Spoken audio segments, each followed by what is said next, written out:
এখন এখন কি হবে ভাইয়া? এই যে আরে চিল্লাচিল্লি করিস না। আমি কোথায়?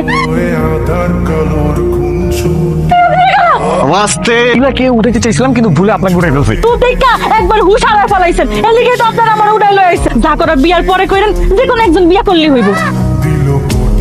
দেখছস দেখছস তুই শেষ পর্যন্ত কাজে মহিলা তুলে নিয়ে আস। ভাগ্য ভালো যে আমি গাড়ি উঠানোর সময় দেখে ফেলছি। ভুল করে ফেলছি, এরপর যদি উঠাইতে যাই ঠিক মানুষ উঠাই নিয়ে আসবো। একটা মীমাংসা করে ফেলি না আমরা?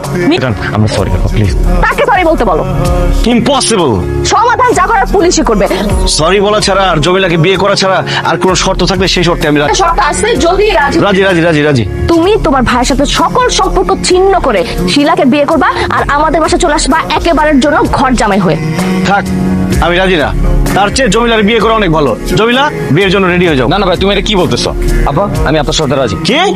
আমি জানি তোমার বুকটা ফেটে যাচ্ছে, তোমার অনেক কান্না। বেঈমান রে বেঈমান, আমি তোরে বুঝা বলেছি। ঠিক আছে, যা যা।